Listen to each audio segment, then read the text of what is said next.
হরিধ্বনি হচ্ছে, হরিবোল হরিবোল সবাই বলছেন। কেন? ওই গ্রহণ দর্শন করেছেন। এবার এই জন্য সবাই গেছেন গঙ্গায় স্নান করতে, গ্রহণ কালে স্নান করতে হয়, তো সেই জন্য সবাই স্নান করতে গেছেন গঙ্গায়। আর যখন শ্রবণ করলেন সেই মিশ্র পুরন্দরের গৃহে ভগবান আবির্ভূত হয়েছে, মানে সন্তানের জন্ম হয়েছে, তখন সবাই সেদিকে ছুটতে শুরু করলেন। আর এই হরিধ্বনি সবাই দিতে শুরু করলেন, হরিধ্বনি দিতে দিতে সবাই চলেছেন। তো জগৎ ভরি উঠিল রোল, মানে সমস্ত জগতে হরিধ্বনি হচ্ছে। আর তখন কি হয়েছে? অধার্মিকগণ, জবনগণ, তারাও সবাই হরিবোল বলছে। এই হচ্ছে চমৎকার বিষয়। মহাপ্রভু যখন অবতীর্ণ হয়েছেন, সমস্ত জগৎবাসী সবাই হরিধ্বনি করেছেন। শুধু হিন্দু নয়, জগৎ মুসলিমরাও হরিধ্বনি করেছে। কেন? কারণ সমস্ত হিন্দুরা যখন হরিধ্বনি করছে, এবার ওই মুসলিমরা তারাও ব্যঙ্গ করে হরিবোল বলতে শুরু করেছে। তারা সবাই ব্যঙ্গ করে হরিবোল বলছে। তো এই জন্য বলছেন কেউ আর বাকি ছিল না। এই হচ্ছে মহাপ্রভুর কৃপা। তিনি যখন জগতে এসেছেন, সমস্ত জগৎ ভরি উঠিল রোল। সবাই যখন হিন্দুরা হরিবোল বলছে, অন্যান্য ধর্মের সবাই ব্যঙ্গ করে হরিবোল বলতে শুরু করেছে। আর এই নাম জগৎকে দান করে এই নামের মধ্যেই তিনি এসে অবতীর্ণ হয়েছেন। তো সেই মহাপ্রভু যখন এসেছেন, বলছেন কি, পাপতম হইল না স্ত্রী জগতের উল্লাস। স্ত্রী জগৎ আনন্দে নাচতে শুরু করেছেন। পাপতম হইল না, সমস্ত পাপ নাশ হয়ে গেছে এই হরিধ্বনিতে, এই সুমঙ্গল ধ্বনিতে। এর মতো মঙ্গল ধ্বনি আর কোনো কিছু নেই। সমস্ত জগৎ সবাই হরি বল হরি বল।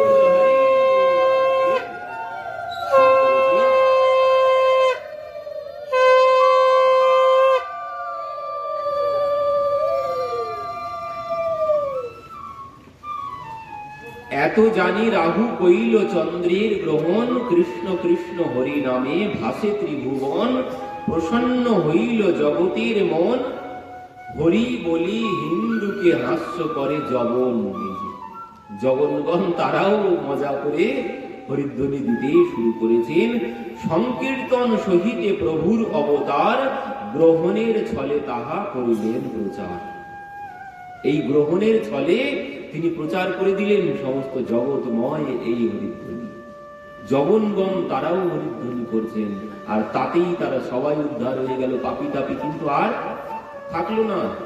তারা এই যে উপহাস করে নাম করেছে, আর যেভাবে হোক নামের মহিমাতে কি বলছে ভাগবত, সাংকীর্ত্যম পারিহাস্যম স্তবন হেলন মেব বা বৈকুণ্ঠ নাম গ্রহণ আসে সাগর হরণ বিদু। বলছেন সাংকেত্যম পারিহাস্যম, মানে সংকেতের দ্বারা, পরিহাসের দ্বারা তুমি যেভাবে হোক যদি এই নাম একবার উচ্চারণ করো, এই নাম যদি তুমি একবার বলো, তাতেই তোমার কল্যাণ হয়ে যাবে। অজামিল মৃত্যুকালে ভগবানকে ডাকেননি, নারায়ণ বলে ডাক দিয়েছেন। আর যেই নারায়ণ বলে ডাক দিয়েছেন, সঙ্গে সঙ্গে কি হলো? যমদূতরা তো এসে দাঁড়িয়েছিল, সঙ্গে সঙ্গে 4 জন সেখানে বিষ্ণুদূত এসে উপস্থিত হয়েছেন। যমদূতরা বলছেন, এই তোমরা কারা? এই পাপীকে আমরা নিয়ে যাব। বিষ্ণুদূতরা বলছেন, না, এ মহান বৈষ্ণব, একে আমরা নিয়ে যাব। কেন? এই বৈষ্ণব কি করে হলো? কেন? এ আমাদের প্রভুকে ডেকেছে, আমাদের প্রভুকে ডেকেছেন, নারায়ণ বলে তিনি ডাক দিয়েছেন, এই জন্য একে আমরা নিয়ে যাব। তো ইনি তো তিনি নারায়ণকে ডাকেননি, তিনি তার ছেলেকে ডেকেছিল। যমদূতরা বলছেন, ইনি কোনো নারায়ণকে ডাকেননি, তোমাদের প্রভুকে ডাকেননি, ইনি ওনার ছেলেকে ডেকেছেন। বিষ্ণুদূতরা বলছেন, তাতে কি হয়েছে? নামটা তো আমাদের প্রভুরই নাম। তো এই জন্যে বললেন সাংকীর্ত্যম পারিহাস্যম স্তবন হেলন মেবা। তুমি যেভাবেই, তুলসীদাস কি বলছেন, ভাই কুভায়া না খয়াল সাহু, নাম জপত মঙ্গল দশ দিশি।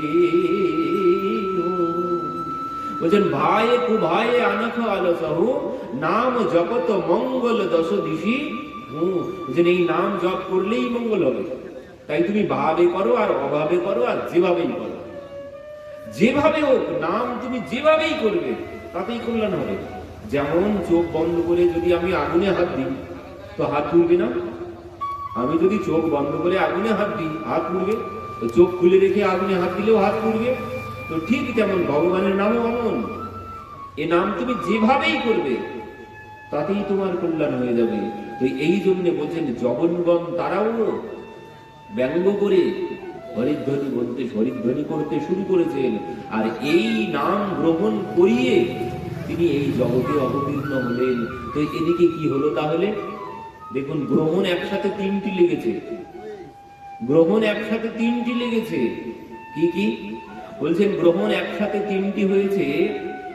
একটি হচ্ছে আকাশে চন্দ্রগ্রহণ, আর ধরাধামে কি হলো?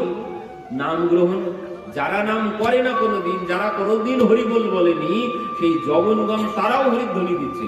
তো জগতে হয়েছে নাম গ্রহণ, দুইটি গ্রহণ হয়ে গেল। একটি আকাশে চন্দ্রগ্রহণ আর ধরাধামে নাম গ্রহণ। আর গোলক ধামে তখন কি হয়েছিল? গোলক ধামেও গ্রহণ লেগেছিল। গোলক ধামে কোন গ্রহণ লেগেছিল? গোলক ধামে ভাব গ্রহণ, গোলক ধামে ভাব গ্রহণ, কান্তি গ্রহণ। ভগবান যে তিনি এসেছেন কিভাবে? বললেন তিনি এসেছেন রাধা কৃষ্ণ এক আত্মা দুই দেহ ধরি, অনন্য বিলাস রস আস্বাদন করি, এবে দুই দেহ হইলা এক ঠাঁই, ভাব আস্বাদিতে হলো আমার চৈতন্য গোসাই। তিনি যে সেই দুই দেহ এক হয়ে এসেছে, কিভাবে এসেছে? যখন কৃষ্ণ লীলাতে যখন সেই গোপীগণ কাঁদছেন হা কৃষ্ণ বলে, ভগবান বৃন্দাবন ছেড়ে মথুরাতে চলে এসেছেন। ভগবান বৃন্দাবন ছেড়ে মথুরাতে চলে এসেছেন। তো মথুরাবাসীর কি অবস্থা তখন? মথুরাবাসীর তখন কি অবস্থা? তারা তো পাগল। নন্দ বাবা মা যশোদা তো চোখ অন্ধ হয়ে গেছে। উদ্ধব গেছেন, উদ্ধব গিয়ে জিজ্ঞাসা করছেন ওই রাখাল বালকদের কাছে, এখানে নন্দ মহারাজের গৃহ কোনটি? তো তারা দেখিয়ে দিলেন, এই যে নদী বইছে, এই যে নদী বইছে, এই নদী ধরে চলে যান, যেখানে এই নদী শেষ সেখানেই নন্দ মহারাজের গৃহ। উদ্ধব বলছেন, সে কি কথা? কোনদিন নদী কারো গৃহ থেকে নদী সৃষ্টি হয়? নদী তো পাহাড় পর্বত থেকে সৃষ্টি হয়, কারো গৃহ থেকে কোনোদিন নদী সৃষ্টি হয়? বলছেন, এই নদী কোনো পাহাড় পর্বত থেকে সৃষ্টি হয়নি, এ নদী গৃহ থেকেই সৃষ্টি হয়েছে। উদ্ধব শ্রবণ করে তো অবাক হয়ে গেছে, নদী কোনোদিন কারো গৃহ থেকে সৃষ্টি হয়? বললেন, কিসের নদী? চোখের জলের নদী। নন্দ বাবা মা যশোদার চোখের জল নদী হয়ে বইছে। উদ্ধব শ্রবণ করে অবাক হয়ে গেছে। উদ্ধব যখন গেছেন, গোপীদের অবস্থা কেমন? গোপীরা গাইছে, নিশিদিন বরসত নैना हमारे, निशिदिन बरसत नैना हमारे, सदा रहत बसरी तू हम पर, जगते साम सिधारे, निशिदिन बरसत नैना हमारे। কি বলছেন? নিশিদিন তাদের নয়ন ঝরছে, সদা রাহত পারস ঋতু, মানে কি বর্ষা ঋতু। বৃন্দাবনে 12 মাস বর্ষা, এখন চোখের জল ঝরছে সবার, আর সেই চোখের জল নদী হয়ে বইছে। উদ্ধব এই কথা শ্রবণ করে অবাক হয়ে গেছে। যখন নন্দ মহারাজের গৃহে গেছেন, উদ্ধবের মতো পণ্ডিত কিন্তু নেই আর। শ্রীনাম প্রবর মন্ত্রী কৃষ্ণস্ব দ্বৈত সখা, সাক্ষাৎ উদ্ধব বুদ্ধি সত্যমহ। এনার মতো বুদ্ধিমান ব্যক্তি আর কেউ নেই। যখন ভগবান উদ্ধবকে পাঠিয়েছিলেন, উদ্ধব বলছেন ওই গোয়ালা ওদের কাছে গিয়ে আমি কি বলবো, ওরা কি বুঝবে, ওরা তত্ত্ব কথা কি বুঝবে, ওদেরকে আমি কি বলবো, ওরা কি বুঝবে, ওদের মাথায় তো কোনো কিছু নেই, সারাদিন ওই গোবর মাখাই ওদের কাজ, গোচারণ করা ওদের কাজ। আমার বড় বড় তত্ত্ব কথা ওদের কর্ণে কি যাবে, ওদের ভিতরে কি প্রবেশ করবে, আমি ওদেরকে কি বোঝাবো। মনে মনে বলছেন যদি আমাকে কোনো পণ্ডিতের সভায় পাঠাতো তাহলে আমি তাদের কাছে গিয়ে নিজের পাণ্ডিত্য দেখাতে পারতাম। তো পণ্ডিত ব্যক্তি বড় সমস্যায় পড়ে যখন মূর্খের সবার মধ্যে গিয়ে পড়বে, আমি এখানে কি বলবো আর এরা কি বুঝবে। এই জন্য উদ্ধব চিন্তা করছেন আমি ওই মূর্খের মধ্যে গিয়ে আমি কি বলবো, তারা কি বুঝবে। যদি কেউ না বোঝে, বলতে গেলেও খুব কিন্তু কষ্ট হয়, যদি কেউ না বোঝে আমার কথা বলতে গেলে খুব কষ্ট হবে। তো এই জন্য উদ্ধব ভাবছেন তারা তো আমার কথা কিছু বুঝবে না, আমি কি করে বলবো। তো এই ভাবতে ভাবতে যখন উদ্ধব বৃন্দাবনে এসেছেন, বৃন্দাবনের এই প্রথম অবস্থা, এই চোখের জলের নদীর কথা শ্রবণ করে ওই উদ্ধবের সমস্ত জ্ঞান সব মাথা থেকে বেরিয়ে গেছে। যখন নন্দ বাবা বলে ডাক দিয়েছেন, নন্দ বাবা বাইরে এসেছেন। এবার কি হয়েছে, নন্দ বাবা উদ্ধবকে যখন দেখেছেন, নন্দ বাবা তো প্রথমে ভেবেছিলেন যে কৃষ্ণ। উদ্ধব বললেন না বাবা, আমি তার বন্ধু। আর সঙ্গে সঙ্গে মা বাইরে এসেছেন। মা বাইরে এসে বলছেন আস্তে কথা বলো, আস্তে কথা বলো, আমার গোপাল ঘুমাচ্ছে, জেগে যাবে। আর এই কথা শ্রবণ করে উদ্ধব মাটির সাথে মিশে আছে, বলছেন আস্তে কথা বলো, আমার গোপাল জেগে যাবে। নন্দ বাবা বলছেন উদ্ধব তুমি কোনো কিছু মনে করো না, এ বাবরি হয়ে যায়, মানে পাগল হয়ে গেছে, মাথা খারাপ হয়ে গেছে, তুমি কোনো কিছু মনে করো না। তিনি এখনো ভাবছেন যে গোপাল ঘুমাচ্ছেন। তো উদ্ধব এবার এই অবস্থা দেখে সেখানে কি বলবে আর কোনো কিছু ভেবে পাচ্ছেন না। পরবর্তীতে ওই নন্দ মহারাজের দুঃখ দেখে তো সান্ত্বনা দিতে হয়, তো কারো দুঃখ দেখে তো সান্ত্বনা দিতে হয়। তো উদ্ধব মহারাজ সান্ত্বনা দেওয়ার জন্য বলছেন বাবা আপনি কাঁদছেন কেন, কেন কাঁদছেন কেন। বলছেন যে গিয়েছে, আপনি যার জন্য কাঁদছেন সে তো সাধারণ কেউ নয়, সে তো সাধারণ কেউ নয়। সে কে? বলছেন সে তো ভগবান, সে ব্রহ্ম, সে ভগবান, তার জন্য কাঁদছেন কেন। আর এবার এই কথা যেই বলেছেন কান্না তো আরো বেশি হয়ে গেছে। উদ্ধব চেয়েছিলেন সান্ত্বনা দিতে, এই কথা শ্রবণ করলে হয়তো সে শান্ত হবে, তার দুঃখ দূর হবে। কিন্তু নন্দ বাবার দুঃখ আরো বেড়ে গেল। বলছেন উদ্ধব তুমি যে কথা বলছো সে ভগবান, আমি তো কোনোদিন ভাবিনি সে ভগবান, আমি কোনোদিন ভাবিনি যে সে ভগবান। কিন্তু তুমি বলছো সে ভগবান, আমি তো বুঝতে পারিনি সে যে ভগবান ছিল। কেন? যখন হারিয়ে গেছে এখন তিনি জানতে পারছেন যে তার ছেলে ভগবান। যখন হারিয়ে গেছে তখন তিনি বুঝতে পারছেন যে তার ছেলে ভগবান। তো যখন কাছে ছিল তখন তিনি বুঝতে পারেননি। একজন কি হয়েছে, তার পিতা মৃত্যুকালে সন্তানকে কয়েকটা পাথরের একটা পুটুলি ধরিয়ে দিয়ে গেছে। এবার সেই পুটুলি নিয়ে যখন ওই কিছুদিন পর সেই পুটুলি বার করেছে, করে দেখছে সেই পুটুলির মধ্যে কয়েকটা পাথর। তো সেই ছেলে বলছে মনে মনে যে সবার বাবা কত টাকা পয়সা দিয়ে যায়, ধন দৌলত দিয়ে যায়, আর আমার বাবা কতগুলো পাথর ধরিয়ে দিয়ে গেল, এ কি করব। তো কি করেছে, বাড়ির পাশেই ছিল নদী, ওই নদীর পাড়ে গিয়ে ওই পাথরগুলো সব একটা একটা করে জলে ছুঁড়ে ছুঁড়ে ফেলে দিচ্ছে। এবার যেই জলে ছুঁড়ে ছুঁড়ে ফেলে দিচ্ছে কি হয়েছে, সেখান থেকে একজন জহরি যাচ্ছিল। এবার সেই জহরি যখন পাথরগুলো ফেলে দিচ্ছে, হঠাৎ ওই পাথরের গায়ে আলো লেগে তার চোখে গিয়ে পড়েছে। তার চোখে যখন এই আলো পড়েছে সে তখন তার কাছে ছুটে এসেছে, বাবা তুই কি ফেলে দিলি ছুঁড়ে। বলছেন ও আর বলবেন না, আমার পিতা কতগুলো ওই পাথর দিয়ে গিয়েছিল, তো ভাবলাম কি করবো, ফেলে দিলাম। তো বলছেন আর আছে তোর কাছে সেই পাথর? তখন ওই ঝুলির মধ্যে দেখছেন আর একটা আছে। তখন বলছেন এই যে আর একটা আছে, ওই দেখি আমার কাছে দে তো।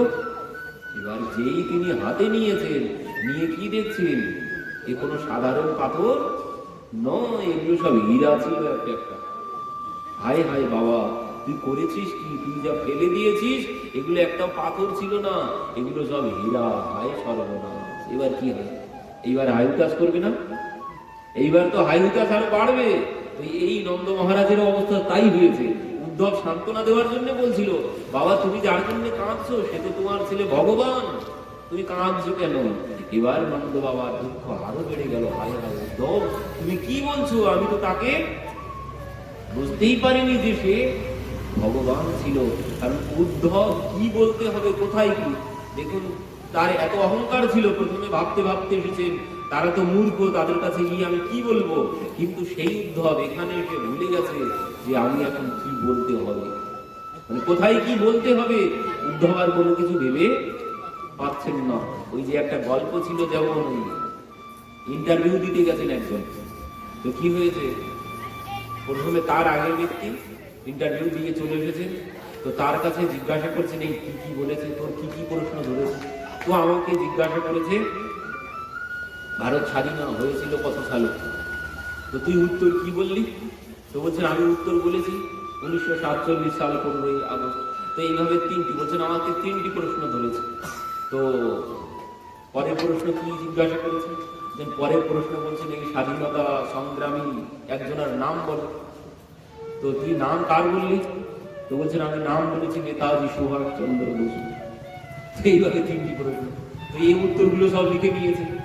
এবার এ যখন ইন্টারভিউ দিতে গেছে, একে জিজ্ঞাসা করেছে তোমার জন্ম কত সালে হয়েছে, সঙ্গে সঙ্গে বার করেছে ও কি উত্তর দিয়েছিল। এবার উত্তর দিচ্ছে কি 1947 সালে 15ই আগস্ট। তো তোমার বাবার নাম কি? দ্বিতীয় উত্তর কি ছিল? নেতাজি সুভাষচন্দ্র বসু। তো এই অবস্থা হয়েছে উদ্ধবের, কোথায় কি বলতে হবে আর কোনো কিছু ঠিক করে পাচ্ছেন না। ইনি কিন্তু বড় পণ্ডিত, কিন্তু এখন আর তার মাথায় কোনো কিছু নেই যে এখানে আমি কি বলবো। মানে এই ব্রজবাসীদের প্রেম দেখে, নন্দ বাবা মা যশোদার প্রেম দেখে উদ্ধবের সমস্ত জ্ঞান মাথার থেকে বেরিয়ে চলে গেছে। কোথায় কি বলতে হবে উদ্ধব কোনো কিছু বুঝতে পারছেন না। তো সেই গোপীগণের অবস্থা, গোপীগণের কাছে যখন গিয়েছেন উদ্ধব, গোপীগণ উদ্ধবকে বসতে জায়গা দিয়েছিলেন কিসে? তারা বসতে জায়গা দিয়েছিলেন নিজেদের ওই উত্তরীয় পেতে বসতে দিয়েছেন। সমস্ত গোপীরা তাদের উত্তরীয় বাঁচ করে পেতে বসতে দিয়েছেন। তো উদ্ধব বসেছেন, বসে দেখছেন কি উত্তরীয় গুলো সব যার উপরে বসেছে সব ভিজে, সব ভিজে আছে। ওই যে সদার হত পাওয়া ঋতু মানে বর্ষার ঋতু, আর এই চোখের জলে উত্তরীয় সব ভিজে, কারো উত্তরীয় শুকনো না। তো এই অবস্থা। তো ভগবান ওদিকে গোলক ধামে বসে বসে থাকতে পারছেন না কিছুতেই। কেন? মন খারাপ। প্রিয়াজি জিজ্ঞাসা করছেন মন কেন এত খারাপ হয়েছে? তো বলছেন আমি কথা দিয়ে এসেছি, আমি কথা দিয়েছিলাম যে যথামাম প্রপদ্যন্তে তামস্তথৈব ভজাম্যহম, যে যেভাবে আমার ভজনা করে আমি তার ভজনা ঠিক সেভাবে করে আমি তার ঋণ থেকে মুক্ত হই। কিন্তু আমি সেই কথা রাখতে পারলাম না। ব্রজবাসীদের কাছে আমি ঋণী থেকে গেলাম। তারা তো সদা সর্বক্ষণ তাদের চোখের জল ঝরছে, আর আমি এখানে বসে আছি। তো আমি বলেছিলাম যে যেভাবে ভজনা করে আমি সেভাবেই তার ভজনা করি। তো হচ্ছে কোথায়? আমি তো ঋণী হয়ে গেলাম। তো এই জন্য আমার মন খারাপ। তো বলছেন তুমি কি করতে চাও? তো বলছেন আমি ঋণ শোধ দিতে চাই। তো কিভাবে ঋণ শোধ দেবে? বলছেন এই যে ব্রজবাসীরা যেভাবে হা কৃষ্ণ বলে কাঁদছে, তো আমিও ওইভাবে কেঁদে তাদের ঋণ শোধ দেব। তো প্রিয়াজি বলছেন তুমি কি করে ঋণ শোধ দেবে? তুমি ওইভাবে কেঁদে কি করে তাদের ঋণ শোধ দেবে? তুমি কাঁদতে পারবে? তারা যেমন হা কৃষ্ণ বলে কাঁদছে, এখন তুমি কি বলে কাঁদবে? হা গোপী, হা নন্দ বাবা, হা মা যশোদা, তাদের নাম ধরে তুমি ডাকবে। তো তুমি যদি তাদের নাম ধরে ডাকো, কার সাধ্য আছে যে সে তোমার কাছে আসবে না? হয়তো তোমাকে ডাকছে সবাই হা কৃষ্ণ বলে, তুমি তাদের কাছে যাচ্ছ না, কিন্তু তুমি যাকে ডাকবে হে মধুমঙ্গল বলে তুমি যদি ডাক দাও, কার শক্তি আছে না এসে সে থাকবে? সবাই তো তুমি ডাক দিলেই সবাই চলে আসবে, কান্নাকাটি তো প্রশ্নই উঠছে না। কাঁদবে কখন? তুমি একবার ডাক দিলে সেই চলে আসবে। তো তুমি পারবে না, ওই ঋণ তুমি শোধ দিতে পারবে না। তখন প্রভু বললেন যে দেখো, আমি পারবো যদি তুমি আমাকে সাহায্য করো। যদি তুমি আমাকে সাহায্য করো কিভাবে?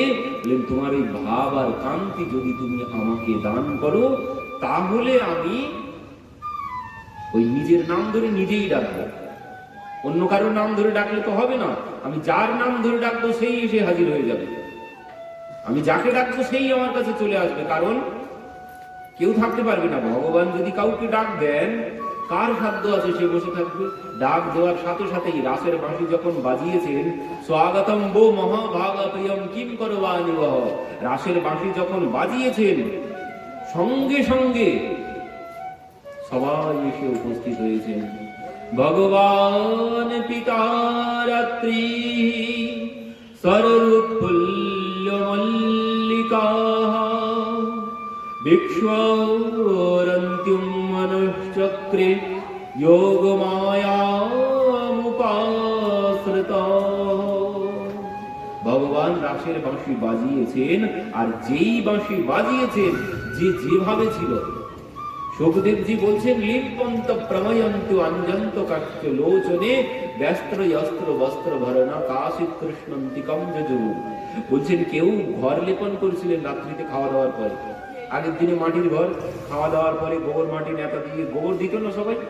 তো বলছেন কেউ ঘর গোবর দিচ্ছে, কেউ নিজের পুত্রকে দুগ্ধপান করাচ্ছে, কেউ পতির সেবা করছে, কেউ ভোজন করছে, কেউ চোখে কাজল পরছে, কেউ বস্ত্র পরিধান করছে।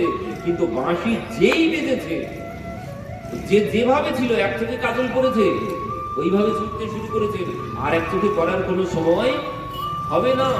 যে যেভাবে ছিল অর্ধেকটা কাপড় পরেছে ওইভাবে ছুটতে শুরু করেছে, আর করার সময় নেই। কেন? ভগবান ডাক দিয়েছে।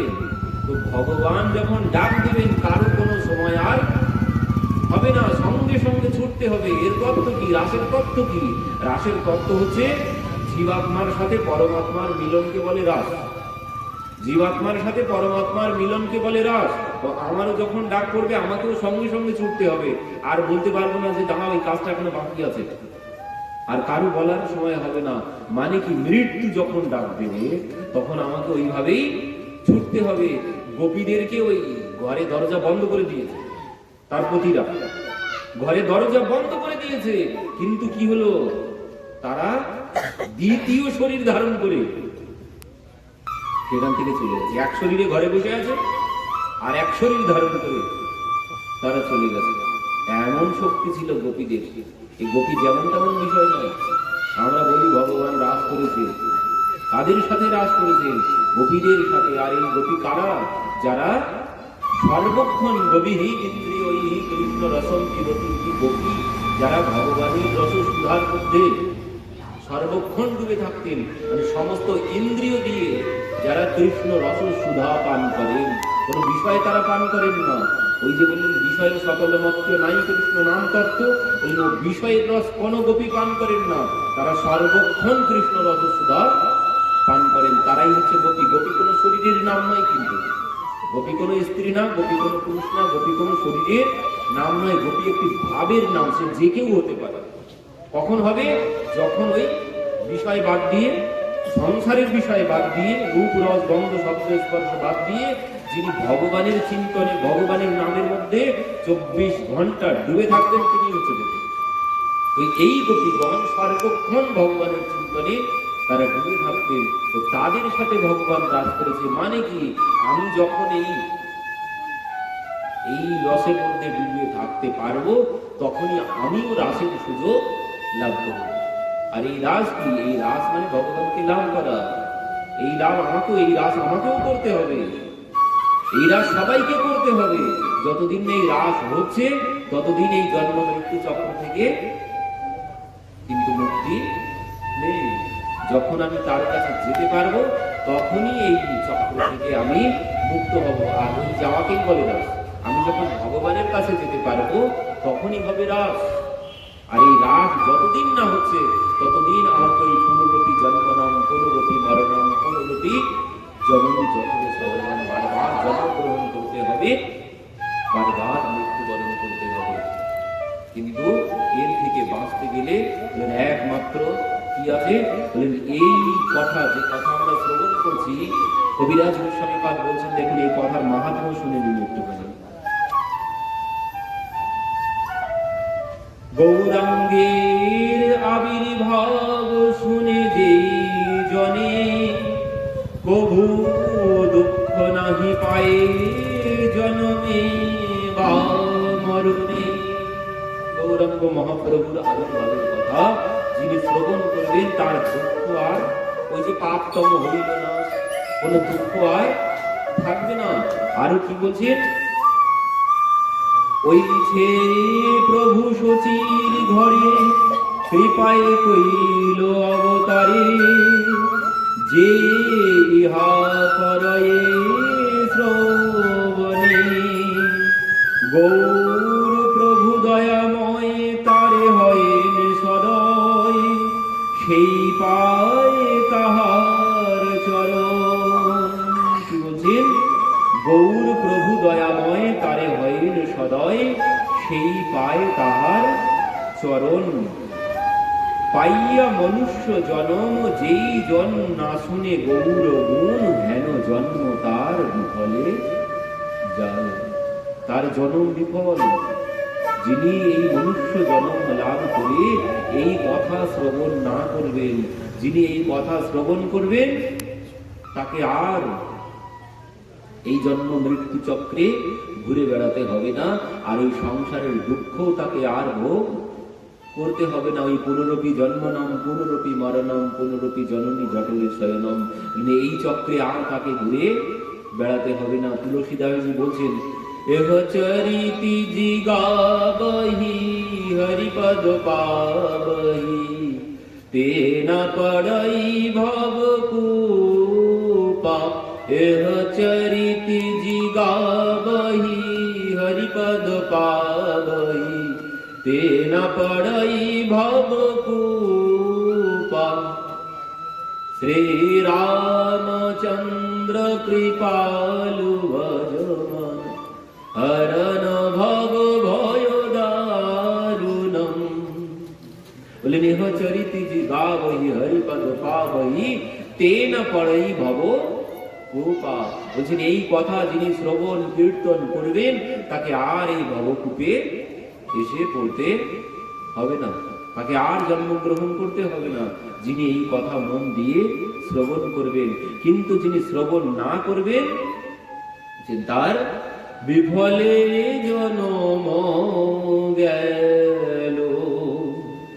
মনুষ্য জনম পাইয়া রাধা কৃষ্ণ না ভজিয়া, বিফলে জনম গেল। বললেন তার জনম বিফলেই যাবে, যিনি এই কথা শ্রবণ কীর্তন না করবে। তো কি বলছেন প্রভু প্রিয়াজিকে, বলছেন যে দেখো তুমি যদি সাহায্য করো, তাহলে আমি এই ঋণ থেকে মুক্ত হতে পারি। তো কিভাবে আমি তোমাকে সাহায্য করব? তো প্রভু বলছেন, দেখো তুমি তোমার ভাব আমাকে দাও। তুমি যেভাবে হা কৃষ্ণ বলে ডাকতে থাকো, হা কৃষ্ণ বলে চোখের জলে ভাসতে থাকো, ওই ভাব আমাকে দাও। ওই ভাবে তাহলে আমিও তোমার মতো চোখের জল ফেলবো, গোপীদের মতো, সখাদের মতো আমি ওইভাবে চোখের জল ফেলে তাদের ওই চোখের জলের ঋণ আমি শোধ দেব। प्यारी मोहे अपना ही भाग ही दीजे, भाग देके मोहे कांति हूँ दीजे, भाग देके मोहे कांति हूँ दीजे। प्यारी मोहे आपनो ही भाव दीजे। ब्रजवासिनी के ऋण से ऋणी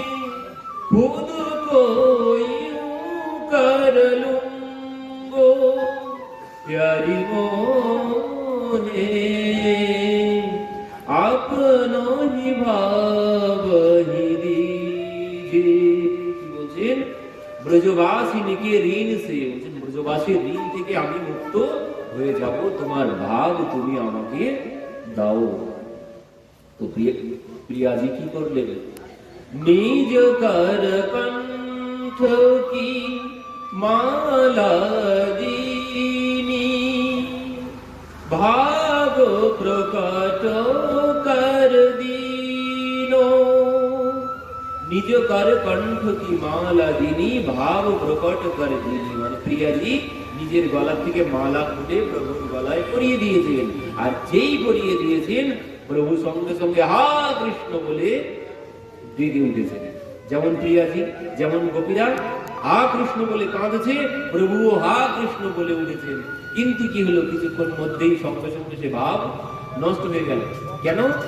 হা কৃষ্ণ যখন বলে ডাক দিয়েছেন, নিজের শরীরের দিকে তাকাচ্ছেন, আমি তো কৃষ্ণ, সেই নীলবর্ণ সব দেখা যাচ্ছে, আমি আবার কাকে কৃষ্ণ বলে ডাকছি, আমি তো কৃষ্ণ। তো ভাব থাকলো না, ভাব থাকলো না। তখন বললেন, প্রিয়াজি তোমার কান্তিও তুমি আমাকে দাও, মানে অঙ্গের বর্ণও তুমি আমাকে দাও, শুধু ভাবে হবে না, ভাব থাকছে না, তো তুমি তোমার কান্তি আমাকে দাও। তো তখন কি করলে? শীষ উড়ায়ে দেই জগ চুনার সাম গৌর কর দীনো প্যারি মোহে আপনো হি ভাবহি দীজে। কি করলেন পরবর্তীতে? শীষ উড়ায় দেই যাব চুনার, মানে নিজের কণ্ঠের থেকে উত্তরীয় নিয়ে প্রিয়াজি প্রভুর গলায় পরিয়ে দিয়েছেন। আর যেই পরিয়ে দিয়েছেন, ভাব কান্তি দুটোই তিনি পেয়ে গেছেন। এবার তিনি হা কৃষ্ণ বলে কাঁদতে শুরু করেছেন। এখন তিনি কি হয়েছেন? ভাব কান্তি পেয়ে কৃষ্ণ আর কৃষ্ণ নেই, তিনি তখন গৌরাঙ্গ মহাপ্রভু কি জয়, তিনি তখন গৌরাঙ্গ মহাপ্রভুর রূপ ধারণ করেছেন। তো কি হলো? গ্রহণ তিনটি হলো, একটি আকাশের চন্দ্র গ্রহণ, আর জগতে নাম গ্রহণ, হরিধ্বনি, সমস্ত জগৎ হরি উঠিল রোল, সমস্ত জগৎ হরি বল বলতে শুরু করেছেন। এই জগতে হলো নাম গ্রহণ, কেউ কিন্তু বাদ গেল না। অধার্মিকরাও তারাও নাম করছেন, তারা ব্যঙ্গ করে করছেন, ধার্মিকরা ভালোবেসে করছেন, সবাই নাম করছে। তো হলো নাম গ্রহণ, চন্দ্রগ্রহণ আর এই ভাবকান্তি গ্রহণ, এই তিন গ্রহণ লেগেছে জগতে একসাথে। তো সেই ভগবান এই ভাবকান্তি গ্রহণ করে এই ধরাধামে অবতীর্ণ হয়েছিলেন এই ফাল্গুনী পূর্ণিমা তিথিতে। তো কেন? ওই জগতের পাপী তাপী উদ্ধারের জন্যে। যে অদ্বৈত প্রভু বলে দিলেন, আমার দ্বারা সম্ভব নয়, আমি পারবো না, যিনি এতদিন দায়িত্ব পালন করে এসেছে, সেই অদ্বৈত প্রভু বললেন আমি পারবো না এই কলির জীবকে উদ্ধার করতে। তো সেই জন্যে স্বয়ং ভগবান এসে উপস্থিত হয়েছেন। একবার ওই